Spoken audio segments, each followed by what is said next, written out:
Iya, pemirsa, keputusan pemerintah untuk memberlakukan kenaikan iuran BPJS Kesehatan terus menuai protes dan juga pro dan kontra di masyarakat. Dan untuk membahasnya, saya sudah bersama para narasumber. Saya ke Pak Angger dulu mungkin. Pak Angger, ini melihat adanya kenaikan nantinya BPJS resmi akan diberlakukan pada awal tahun depan. Seperti apa? Apa memang sudah kajian yang matang dan sudah memang mencangkup semua kepentingan begitu, Pak? Sebenarnya kajiannya kita sudah lakukan komunikasi dengan semua pihak di pemerintah seperti Kemenko, PMK, Kementerian Keuangan, Kementerian Kesehatan, BPJS, akademisi, kemudian juga melibatkan Persatuan Akademisi Indonesia di dalam melakukan kajian tentang permodelan pembiayaan JKN sehingga muncul usulan kenaikan iuran. Dan memang saat ini masih ada di tangan pemerintah. Baik. Kemudian belum juga disahkan atau belum disahkan. Tetapi yang jelas bahwa kami telah menganalisa itu cukup matang. Tetapi dasarnya memang kenapa harus naik dan kenapa naiknya sebesar itu. 100%, mungkin itu pertanyaan yang ada di masyarakat.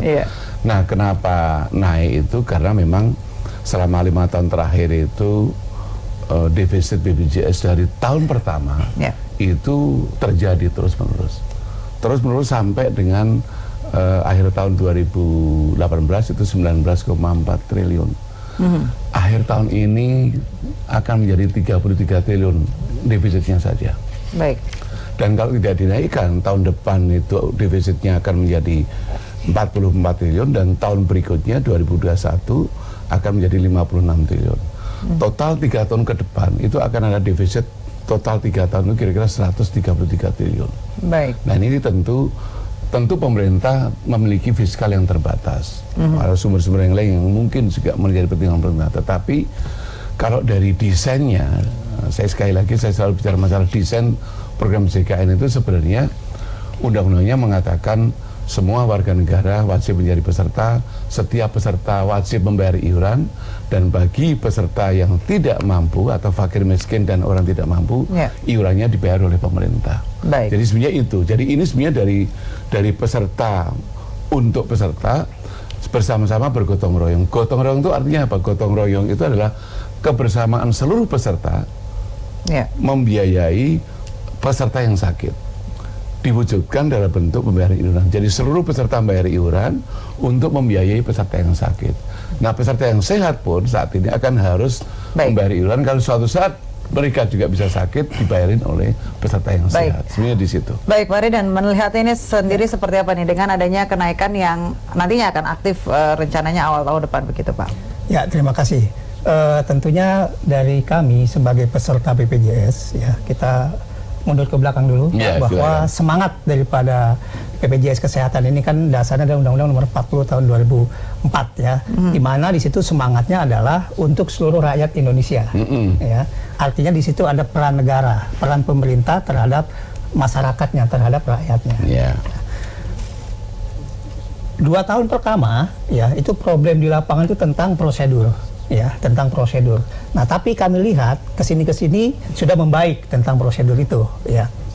Nah, kemudian sekarang, ya, pemerintah serta merta, kalau bahasa kami, ingin segera menaikkan. Bahkan kenaikan tadi sudah disebutkan sampai di 100%. Nah, menurut kacamata kami, ini sangat memberatkan, ya. Kenapa? Ada beberapa alasan. Alasan yang pertama, tadi disebutkan bahwa keanggotaan, yaitu seluruh warga negara, ya. Nah, di situ ada yang namanya pekerja sebetulnya, ya, pekerja formal.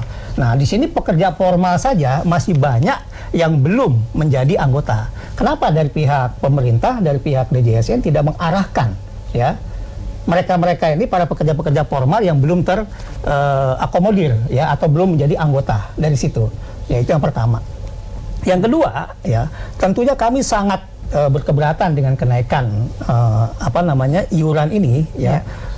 Jangan salah ya, analisanya katanya kelas 1, kelas 2 itu dianggap relatif mampu, tapi dengan nanti kenaikan yang signifikan begini, ya, itu dimungkinkan yang kelas 1, kelas 2 itu bisa turun dia ke kelas 3, ya, ke kelas 3.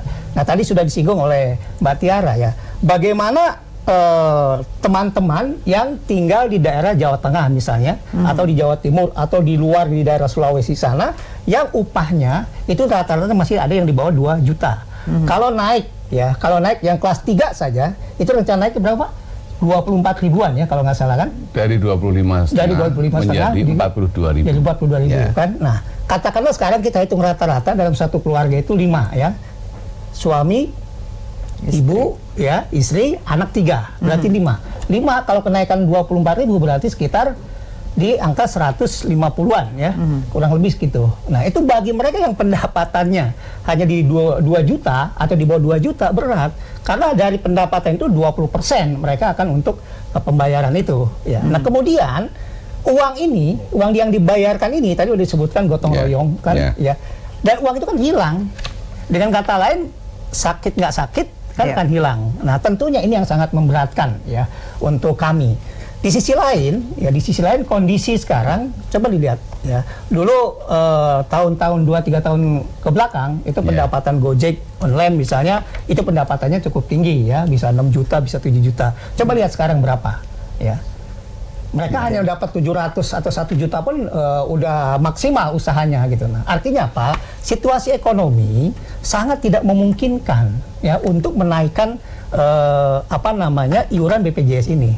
Itulah alasan-alasan kami kenapa kami menolak keras ya tentang kenaikan iuran BPJS Kesehatan ini. Baik. Itu Mbak Tiara. Baik, Pak Angger, apakah memang kenaikan BPJS sebanyak 100% ini sudah dianggap wajar begitu menurut kajian hitungannya? Sebenarnya gini, kalau 100% itu kan untuk peserta PBBU ya, peserta yang mandiri.